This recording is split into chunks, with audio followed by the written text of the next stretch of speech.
What's up and welcome to Idle Insights, a show where each week I, Treavor Bettis, talk to interesting people about idle champions and Dungeons and Dragons. With me this week is Shareef Jackson.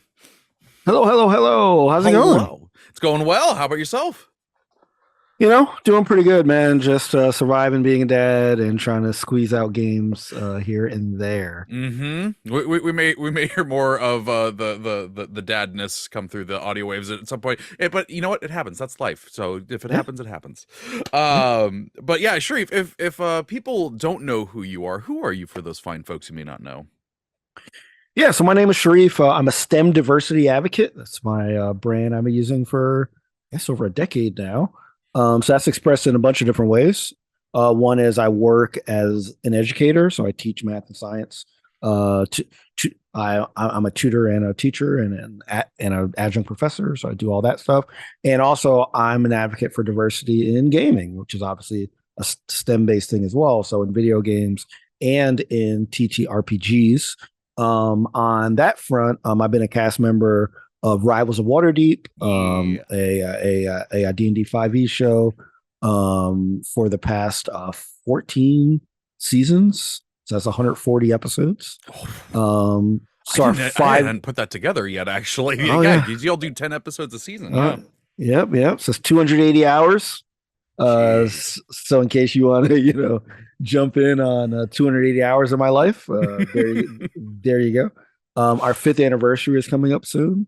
So we're super excited, to be able to tell stories together for this long. So yeah, that's probably where most of the viewers here would know me from. And of course, my character Shaka, from Rivals of Waterdeep is in Idle Champions, offering those puzzle piece slots for you. Oh my god! When Shaka came out, because I hadn't had a chance to look at all the stuff for it, I just saw people starting to talk about puzzle pieces. I'm like, what is going on? When did we add puzzles? I was like, is it a jigsaw puzzle? What's going on? Instead, it's actually one of my favorite mechanics in the game. That's right. Shaka is here to break up your previously planned formation. That's what he's here for. And we're going to talk quite a bit about Shaka today, but I wanted to kick things off the way that I like to with folks, which is, how'd you get into D&D? Oh man. So I played a little bit of it when I was younger, a very little bit of it. Didn't quite hit. I don't think I had the right group of people. So honestly, kind of laid off of it. I mean, like I first played it when I was elementary school, maybe really? Like pretty young, in the 80s, in the late 80s. As y'all probably know, D&D back then was pretty technical. It was still kind of in those wargaming roots. So you didn't all that fun stuff. yeah. So you really had to have like a DM that really knew all that stuff, and like we were just kind of messing around with it, and like it didn't really get too far. So honestly, I kind of just laid off of it. I was like, well, that's not for me. So I kind of just went into the world of video games, and once I got my first Atari, yes, I am that old. That just kind of just had me hooked.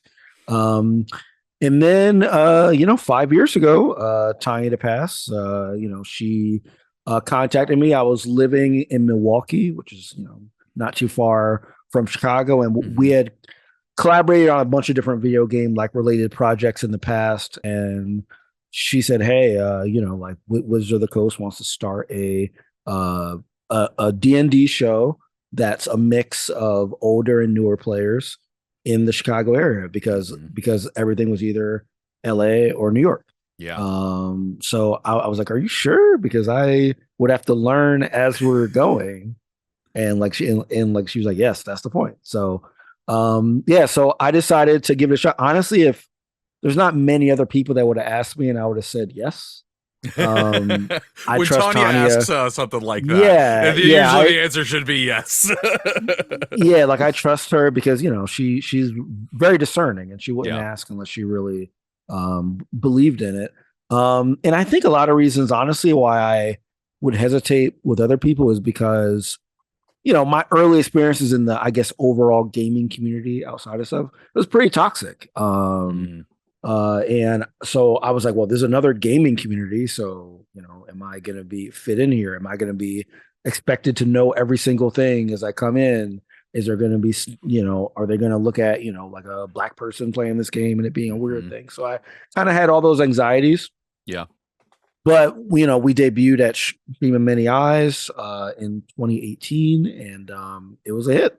I fell in love with it right there, and after that, it's just been from that to like playing in other campaigns, other RPG systems.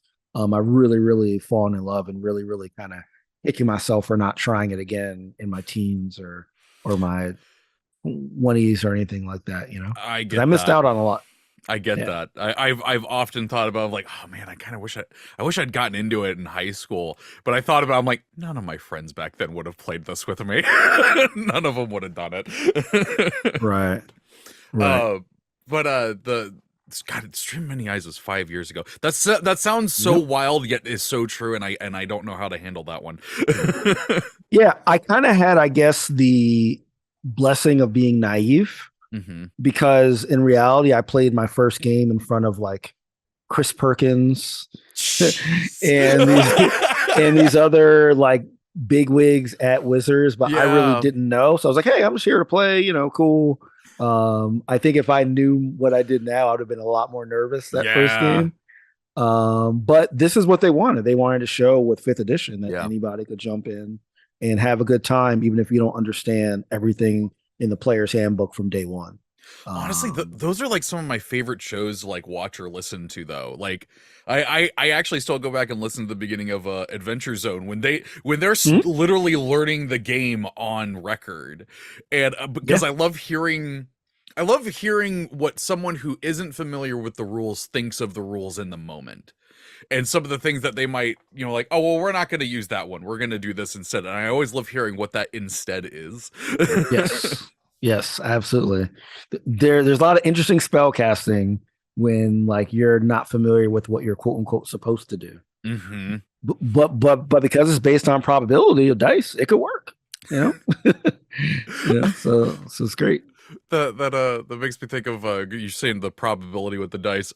I had a friend one time explain to me what fantasy football was, and his brother-in-law was doing his fantasy football list. And he explains it to me, and I went, "Oh, it's D&D, but the players are dice." And he goes, "Exactly." And his brother-in-law goes, "No, it is nothing like that." He got so upset. 100% is Yep. 100% is all fantasy sports are for sure. Yeah. Yeah, they just got to add the dragons now. Um, let's talk a bit about Shaka. How did you come up with Shaka? Yeah, so this was, my first character, right? So I was Hmm. like, well, the piece of advice I got was if you're kind of stuck with all these options, start with someone based somewhat on yourself and then just make some tweaks. Hmm. So that's kind of what I did. In general, in like RPG games, which again, another kind of adventure for me was realizing all these RPGs I played over the year were trying to emulate like Yep. D&D, which I had no idea about until I started playing. So in like games like Final Fantasy and like in like that kind of stuff, I always liked the mages, the spellcasters, and so I Mm. knew I wanted to play something with spells, even though a lot of people said, well, you shouldn't start with that because it's a little medium to advanced. I was like, whatever. So I chose a warlock. I did make him sort of into puzzles and science and stuff, which I am into as well. Hmm. But I also added obviously a different backstory and like of that kind of stuff. So I kind of started with the core of me and just made a bunch of tweaks, and I ended up with this new like a character. And then one thing that I guess people tell you this, but it doesn't really hit until you experience it, is that your character grows.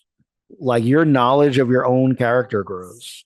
So Hmm. I've like gotten to see all these different sides of Shaka throughout, as I said, this 280 hours spending with him, right? So now I have a better perspective on him than when I first created him. Like it's not like you create them and you create every decision they're ever gonna make, and you're making like everything at day one, right? So there's gonna be Hmm. some things that he's done that surprised me, but I Yeah. was like, no, he would do this. I wouldn't do this, but Yeah. like based on how I played him, he would do this. So yeah, it's truly been an adventure with him for sure.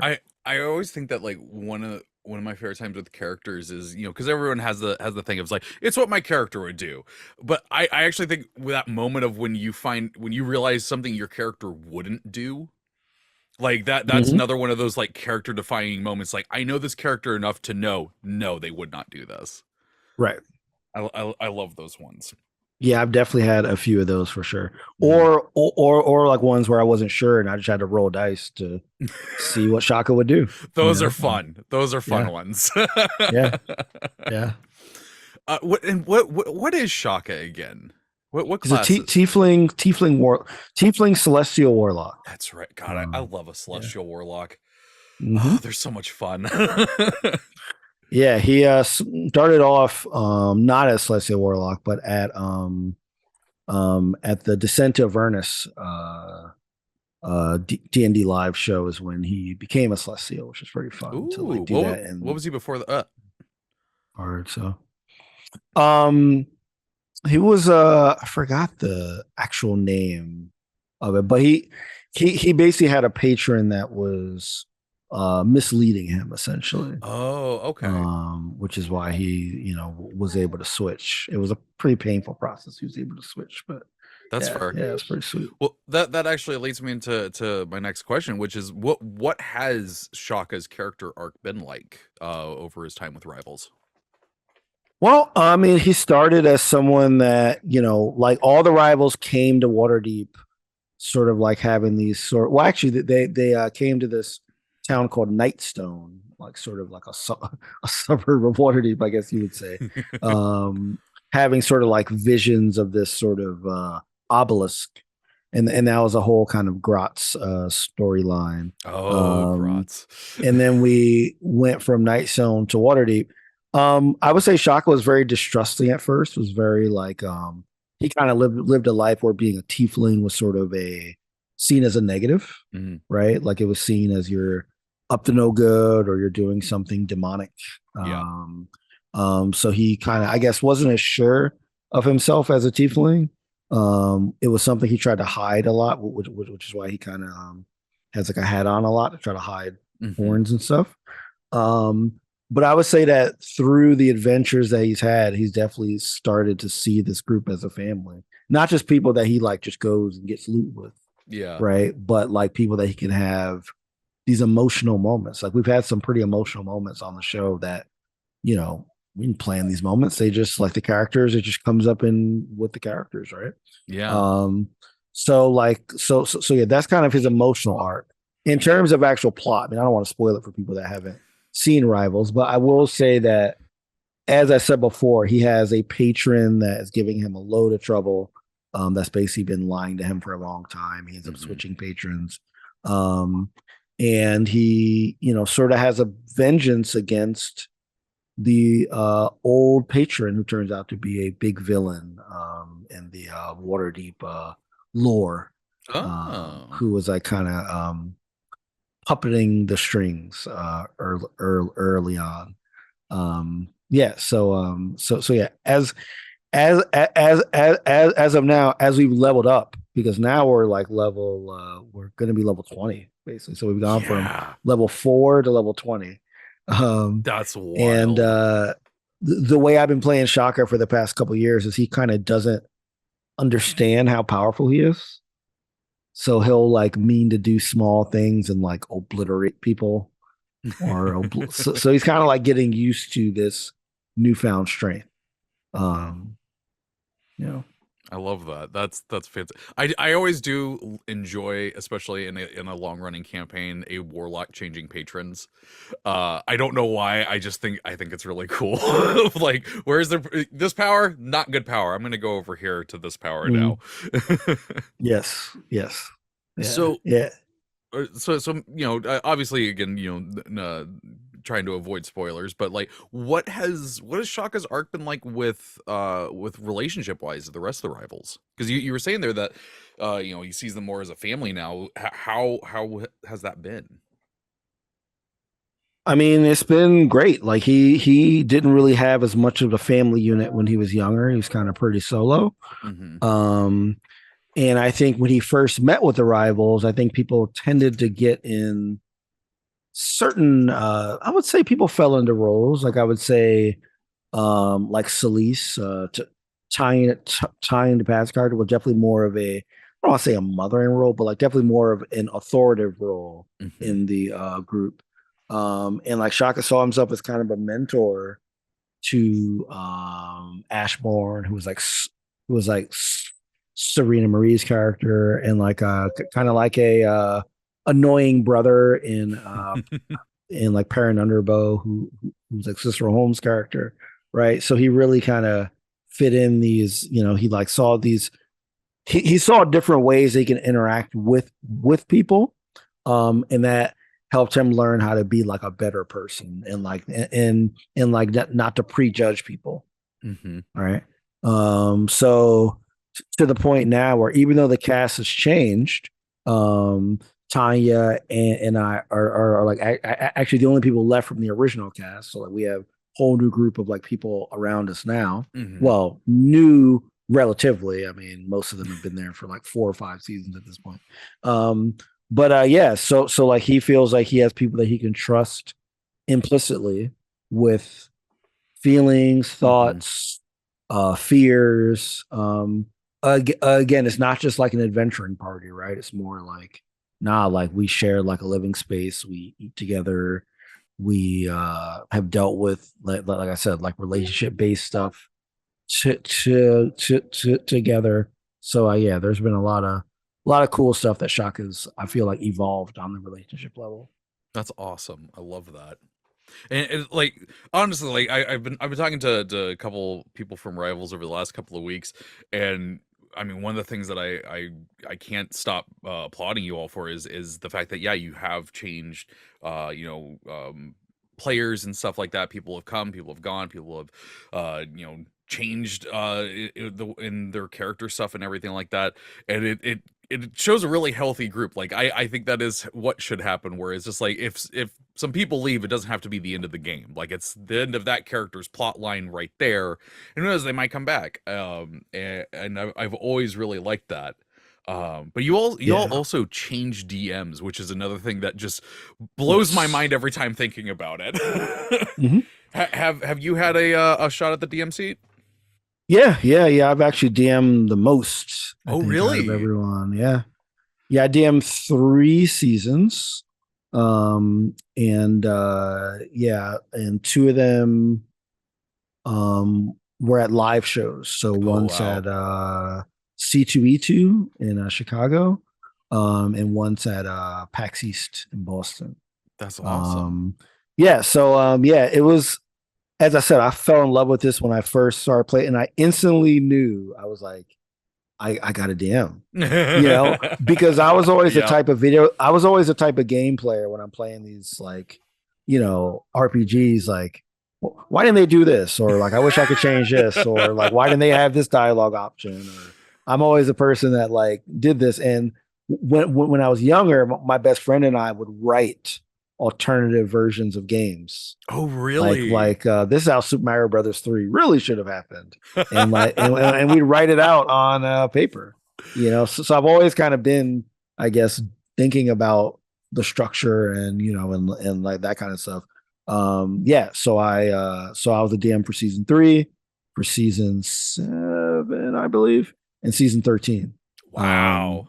Yeah, so yeah, I definitely caught the bug, and like like that's led me to like DM for some other systems as well, Hmm. and to DM a bunch of one shots too. So yeah, been a blast. But the change of DM thing in general has been really cool. It really kind of fits into that message of not only anybody can play, but anybody can DM as well. Yeah. I mean, obviously there's some extra work to that, but it's not insurmountable, Yeah. and like Absolutely. you don't have to be an expert to DM, I think is the main thing with 5e. Um, and it also means that number one, we get a new voice every 10 games. Hmm.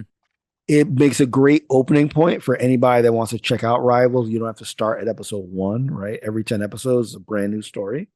Hmm. Um, and the other thing is, and I think probably the most fun is, you get to see how other people handle NPCs that other people created. Oh, see, that's one thing So, I've been curious about is oh how yeah, stuff like that happens. Like, yeah, do you find that everyone does a pretty oh solid yeah. job of keeping them on the same page? I mean, people definitely choose which ones they want to focus on. Like, it's not Mm-hmm. like every single one carries over to every season, but it's always fun to see.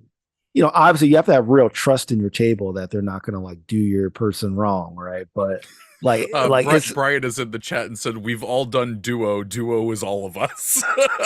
yeah, yeah, yeah, yeah, yeah. I mean, duo's been there since the first season, and like we've all kind of taken a crack at them. But yes, it's just so cool to like introduce like a character and then have like somebody else take that character in a completely different direction. Hmm. So yeah, it's that's like one of the funnest times I have is wait to see what people do with other people's NPCs. Like it's always hilarious. Yeah, I feel like I would kind of be a chaos monster there and try to put in at least one NPC that I'm like, I'm putting this in to see what someone else does with them. I'm sure somebody in our group has done that. I'm sure there's someone's done that. So what was well okay, so the Stream of Many Eyes was the first time that you played. Was the first time you DM'd on Rivals? Yeah. Yes. Wow. Yeah. It was a season 3 of the show. Hmm. And I was just like, look, I want to, like our like current DM for season 2, Carlos Luna, had a bunch of stuff that he had to do, and like I was just like, look, I want to just try it, man. Like Hmm. I've been playing with you guys for 40 hours, and I Yeah. feel great about it. And and I just did it, and then it became a thing. Everybody switched, and it's definitely been like sort of a to me an unexpected highlight of our show, because remember, this is like my first real campaign. So to me, this is how it always is. Hmm. This is like a normal thing, but like usually one of the biggest things that new people say is like the fact that like we were one of the first main shows with like all marginalized folks on the cast, Hmm. and number two, that we rotate DMs, because that's something that isn't done a lot. So yeah, it is so much fun. um at the same time, it is difficult. Like you have to trust people. Like Yeah. like it wouldn't work if I thought that that somebody else is gonna screw over my storyline, or just kill this character that I created undiscriminately with no reason. So Yeah. yeah. Yeah. No, that I mean, God, that is a really good point. That is a lot of trust, especially with you doing multiple seasons. Like the were did you do anything where it's like you continued a story that you had done in one of the previous seasons in a later one, or was there any connections that you were like, okay, I'm gonna take the reins on this? Yes. Yeah. So I actually was lucky enough to close a pretty significant storyline in both my seasons, actually. Oh wow. Well, sorry, in the first two, not the third one. In the first season that I did, season 3, I got to end the Nightstone, I guess, story arc, because I mentioned Mm-hmm. that that's kind of where we all met, Mm-hmm. where Grops was, and we kind of I was able to kind of put a bow on that Nightstone thing, which was great. And like that one, I use a pretty heavily modified version of the Dragon Heist uh campaign for like those of you that are familiar with the source books. And then in the second season I was able to create closure between, I don't even want to say who. I, I'll say between one of our players and an enemy that has been like their sort of lifelong Oh wow. like enemy. I was able to like DM like the scene where they actually meet, and there's like an actual awesome battle that like happened, and it just it just ended perfectly. I mean, Mm-hmm. I mean, the dice really do tell the story. Like they have a mind of their own. Absolutely. Like they have a mind of their own. Yeah. So yeah, I always try to bring in something. I try to bring in something from mine and Hmm. something that someone else has like has like a developed. Most recently, I use these characters, these like sort of these, I guess, hags you would call them, these Hmm. like old women that were very powerful, that like a Latia Bryant sorry, that like Latia Jaquise created. And yeah, I just asked her a bunch of questions about him. And I was able to, bring them to life and have them play a significant role in the past season. So yeah, it was a lot of fun. A lot of That's fun. fantastic. I really do think one of my favorite feelings in a game is like wrapping up a story. Not like ending a campaign specifically, but it's just like, all right, this part of the story is done. We've put the, as you said, you put the bow on it. It makes me excited because I'm like, okay, we've completed something, and now we're gonna go do something else. And so it's got both of those exciting feelings Yeah. right there. Yeah, that's the coolest part about RPGs is you like and especially with our 10 episode seasons is you do feel this sense of completion, and it's something that you've like uniquely created with this group. Like Hmm. even if you're just running like a off the shelf like campaign, like whatever you've done is still something only your group has done. And Yeah. like that's like kind of like the power of the medium. Like it's even, it's even more like, it's like the ultimate expression of creativity and play, which I think is just so human and so Hmm. fundamental. But like a lot of people kind of think as they get older that they don't have to do that or want to do that because it's something that only kids do or whatever. But yeah, it's just it's like very moving, right? To have Yeah, oh this yeah. like personal experience with this group of folks.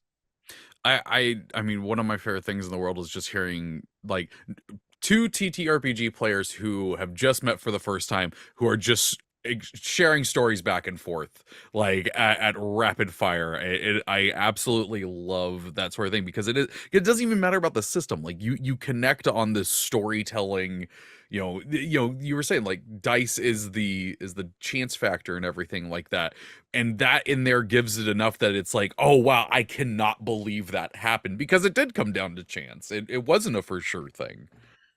I absolutely love that Yeah, stuff. there are so many times where I'm like, I can't believe that happened. Like I had I had one NPC roll three critical failures in a row during combat. Like I've like had I've been like that person. yeah, I've like had very unlucky people like for like some reason just roll really well. And I like develop this kind of puzzle or this encounter like, well, if they rolled well, like I gotta like I gotta just give up the Yep. puzzle and do something Yep. else. So yeah, that's like what I love about DMing though, is you're always it's not like you're just telling a story and you know everything and like people just fall into place. Like you're playing as well, right? And like as the players do things as they roll, like you can't just force your like will on them. Like if they do really well, sometimes I have things where I change the entire thing that I was going to do on the fly, Oh like yeah.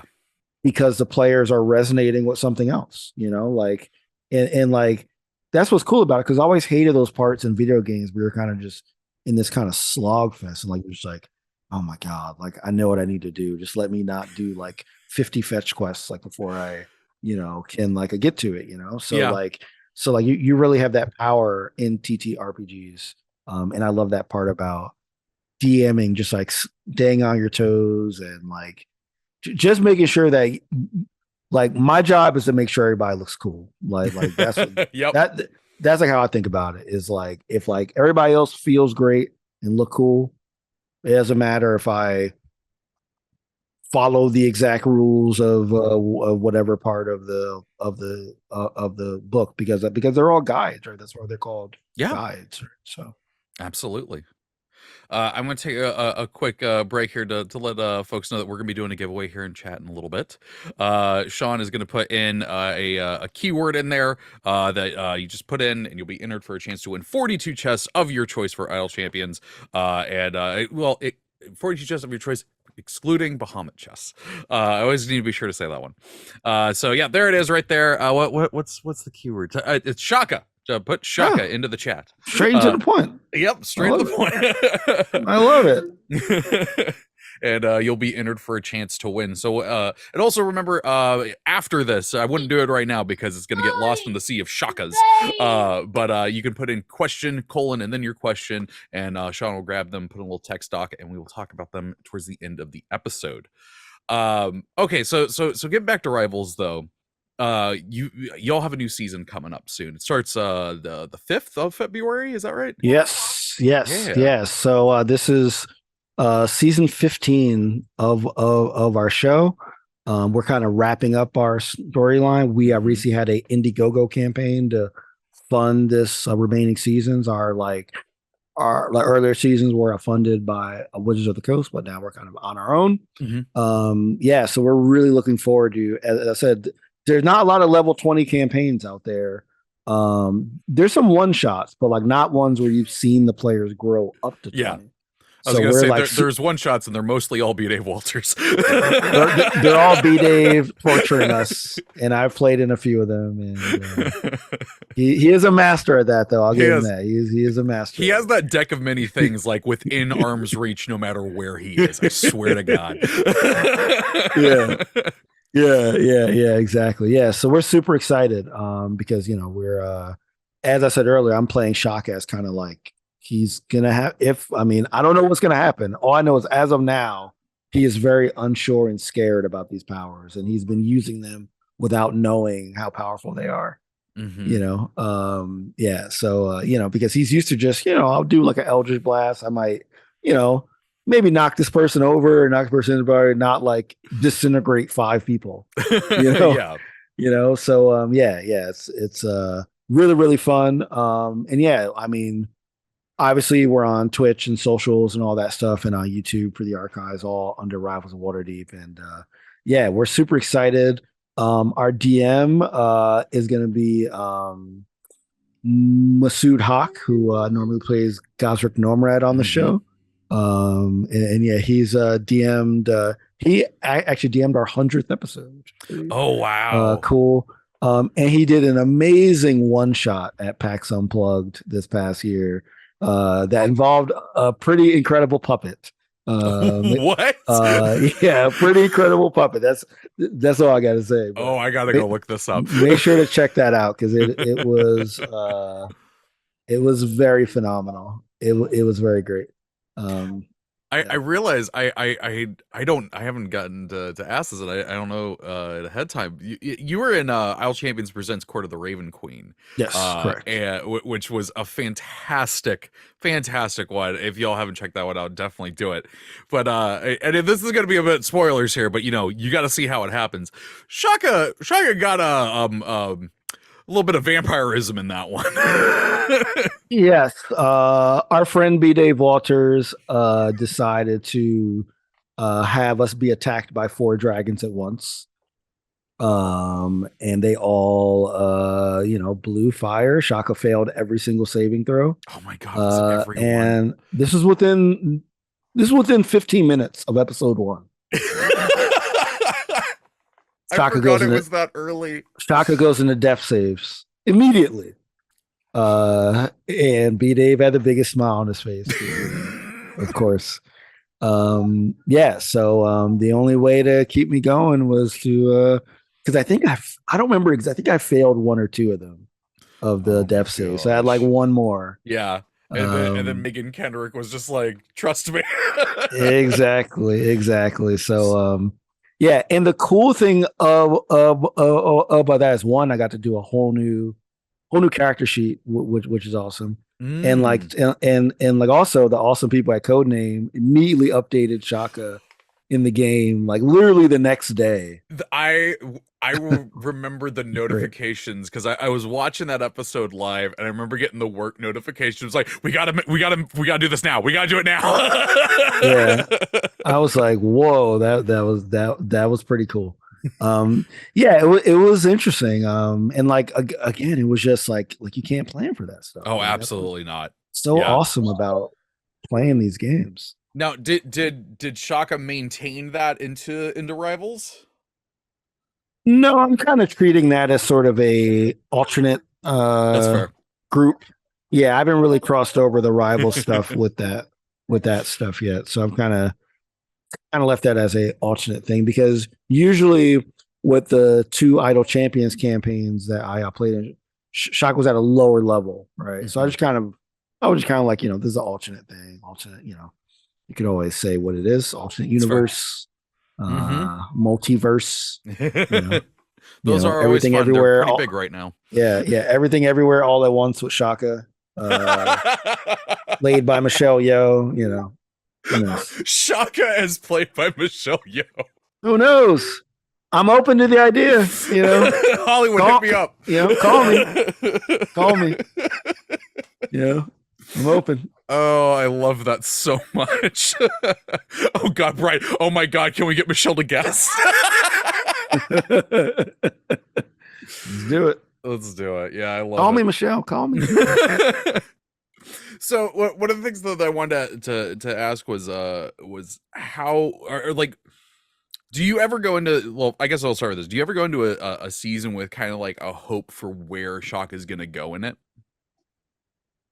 I did early on. I try not to. I mean, I know that could definitely help some players. I think like to each their own. For me, I kind of have. I don't try to plan the end state of the character. Like I don't try to say in 10 episodes I want to like do this. One thing that I find that helps that I use as a DM, and I think that other rivals DMs have like used a lot as well as in between the seasons, contacting the characters and like a saying, is there anything you want to experience this season? So Mm. like not necessarily planning where you want to end, but like I might say like I want to experience, an event where I meet my parents, or like or like I Oh. want to experience a battle that really tests me. Oh wow. So So yeah, like it's really like that's really kind of a widespread question. yeah, Wow. exactly. So like you kind of have not a hope that doesn't really plan out what's going to happen after it, but it Yeah. means that you have something to look out for, even though you have no idea where it's going to be placed. You know, Yeah. because obviously it still has to make sense in the overall story. But yeah, I find that a lot more helpful than like kind of having hoping for an end state because you might not get there. I Yeah. mean, Dice happen. yeah, oh yeah, and those 10 episodes go quick. They go I quick. bet they do. They go quick. Yeah. Wow. Yeah, that though, the checking in with the players, like what they want to experience. I like that way of saying it. It's like not what you want and not saying that this is a binding contract that it's gonna happen. It's like what's something you want to experience. That is really, really cool. And I might actually do that with my players soon. I think it's great. I've really loved it. So Shock is gonna be level 20. Mm-hmm. And I mean like that is all the levels. A lot of levels. So I guess like if everything goes hunky dory in this season and everything like that, Shaka's there on the other side because again dice happen and who knows Mhm. what do you think Shaka would do after all of this, just being a level 20 person? Like after the campaign's over. Yeah. I mean, as I said, I try not to plan out the end, right? Mm-hmm. Because honestly, there might be maybe he doesn't make it out, right? Mm-hmm. Maybe there's some sacrificial play that has to happen or something like that. Um, but I'll say, I don't know, I guess assuming that doesn't happen, if he made it out, I think he would just want to like honestly live a quiet life with some kids. We had something, I believe it was season 5 when Cicero was guiding us through Avernus, Mm-hmm. where Haruman, the main villain there, kind of put us through these temptations of these like ideal of like what our ideal lives were and like Mm-hmm. and like want to keep us like trapped there and like yeah, Shaka, and like we had like talked about this kind of like off season, but yeah, Shaka had like a like a puzzle shop. He was living in like a small town with like some kids and a wife, and I do think that's kind of what Shaka would want to do. Like he's not this kind of person that's like I need the thrill of battle and I always Mm-hmm. need to be out here. He's kind of doing this stuff because he has to. But he would really like to retire and chill. I You love the know. idea of a puzzle shop, mainly because I have been in a puzzle shop and it's one of the coolest places I've ever been. Oh yeah. Oh yeah. Oh That yeah. I For like sure. that. Shaka's puzzles. There we go. Yeah. There you go. Shaka's puzzles. uh, Tawny is in the chat now. After all that, you're. Yes. After all, you were a combat avoidant. Yeah, I mean, it makes sense. Okay, Yeah. let's check in with chat and see what they've been up to with some questions. Again, chat, you can put question colon and then your question into the chat, and Sean will grab it and we'll talk about them here in the last 10 minutes. But let's start off with Star Chaser 43, who says, question, Shareef, have you created any characters other than Shaka? I think this is kind of going back to the fact that Shaka was your first character and everything. Yeah. I've created a lot for one shots. This is the only like sort of long running campaign that I've done. I've created characters for other systems for sure. And like I know like Masood ran a mini sort of kids on bikes, a rivals on bikes thing that we did. Oh, I didn't know about that. Yeah. It was like a couple episodes in between seasons. So like I created a character for that. I was a DM for like a separate kids on bikes thing as well, where I wasn't playing a character, but obviously I created all the NPCs and all that kind of stuff. So yeah, I haven't really. I've only created other characters for one shots. I haven't like Okay. sort of delved deep and really had that kind of multiple game like relationship with a character outside of Shaka. Okay. Okay. Yeah, you got it really takes that other campaign, and if that campaign actually goes somewhere where it's just like, okay, I've got this other main character one. Yeah, but I mean, don't get twisted though. My character count in D&D Beyond is quite large. There's a Oh, lot of them in there. But I but have but so but many. yeah, but they're mostly for one shots Yeah. that I've been in. I've gotten to the point now where I have so many characters in there that now when I'm writing and I need a character name idea, I go, well, let's see what I've used over here. And I just bring up D&D Beyond. Because for some reason, I can't just leave them as the Trevor's character. Yeah, I gotta give him a name. Trevor 1, Trevor 2, Trevor 3. Just That sounds like my mom's nightmare if I was still a child. Just all the Trevors. The next question is from Obo Lauren, our awesome producer right now. Hey Lauren. She Hey, says Lauren. she says, question, did you enjoy breaking the mold with having a celestial warlock who likes creating zombies? Or was that a Yeah. choice that surprised you? It didn't surprise me as much because again, so Shaka became a celestial warlock through actually was the few people that he actually met his patron. We had a thing where we were stuck in Avernus and we rescued like a character named Tagoya who was awesomely played by Erika Ishii and yeah, so he's had these celestial powers, but as he's gotten more powerful, again, he is sort of, I guess, not quite understood what he could do as much. So I think the first time he was a little surprised when he sort of said, "Oh, I can like resurrect people," and he's kind of not gonna lie, kind of power tripping over it.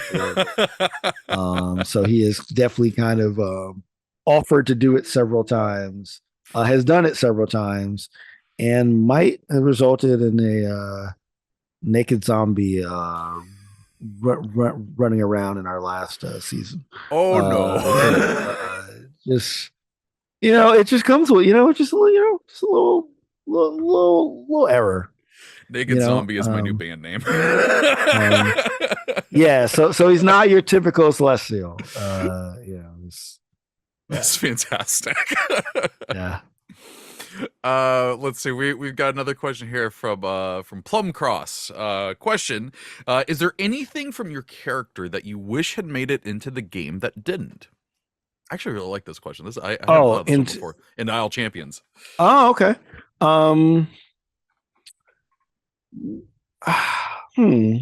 I don't know. I like the fact that they integrated the puzzle stuff. One cool thing about, I guess, game development in general is not like I went there and told them I want buffs to be applied to random characters. I described who Shaka was, and they kind of implemented that into the mechanics, which was Mm-hmm. awesome. Um, I guess the only thing I could think of is, especially early on when Shaka was developed, I did use my crossbow a lot as a character. Mm, I know that in Isle Chambers, you pretty much only get one main attack animation, so I wanted it to be the Eldritch Blast, kind of yeah. more iconic Warlock move. But there are some other things with his short sword and his bow that I wish somehow could be implemented in there. I feel like that would be pretty cool. Yeah, I like that question because like I've talked to so many people about bringing their characters into the game, and you know, I'm not saying that like stuff not getting in isn't a great experience, but I always do love hearing about that. I've genuinely kind of wished that I've gotten to be in those calls to hear the conversation of somebody describing their character and the discussion about how that gets translated into the game, and what does and doesn't make it. I just think that's fascinating, and I work at the dang company. Yeah, it's. I mean, game development's awesome. It Oh is yeah. truly like magic for sure. Mm-hmm. So, especially with them figuring out like yeah I don't know, like I don't know how I would even start with, it's like, okay, we're gonna do something with Shaka's puzzles in the game, and I had to be like, that's, I hope you got an idea. I don't got it. That is above my Yeah, pay grade. That's why they just pay me to talk pretty at a camera. uh yeah, uh yeah. well, Shareef, we're actually running out of time here, but thank you so much for taking the time and sitting down with me today. This was a great talk. No, no, thanks. I love talking, and like you guys have a great show. So thanks for having me on. I appreciate it.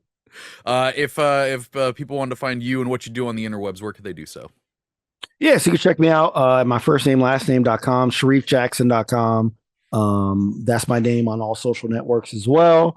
And yeah, obviously, Rivals of Waterdeep, you could check on Twitter, Twitch, and YouTube for all the past episodes. All the new episodes starting in season 15 will stream first on Twitch and then go later on to YouTube. And we also have a audio podcast as well that has all the episodes on it Which as also has well. some awesome recap episodes, which I really appreciated when I was listening a few years ago. Yes, yeah. We like put some like recap stuff in there as well. Mostly for the older seasons. We don't have as much for the later ones, but like for the older ones, for sure. And yeah, my website pretty much links everything. It links to my tutoring business, which is Math Looks Good, to to my YouTube videos and the TikTok stuff where I like look at equations inside of video games, Mm. all that kind of stuff. So yeah, if you pretty much go to ShareefJackson.com, it'll be a landing page for everything else that I work on. Heck yeah. Well, be sure to check out all that stuff that Shareef does, as well as Rivals, and that's starting back up February 5th. So you Mm-hmm. can catch new That's right. episodes there, and you can catch up on the show on YouTube. That's right. Yeah, and it's Sundays at noon Central, so at 1 p.m. Eastern, and 10 a.m. Pacific. So you can check those out on like Sundays if you want to catch it live. I do love a midday game for a stream. I just, it's a good time for me. But again, Shareef, thank you so much for talking with me today. You can unlock Shaka right now in game by using a time gate, and you can check Yeah. out, as the code says, there's a Spelljammer Shaka skin that is out there that is fan freaking Oh, you tastic. got I love it. I It's love so it. good. I remember going to the artist and said, "Can you do this?" And they were like, "Yeah." And I was like, "Oh my God, this is great. It was great." Yeah. So definitely go check that out. But that is going to do it for this week's episode of Idle Insights. So until next week, take care of yourself.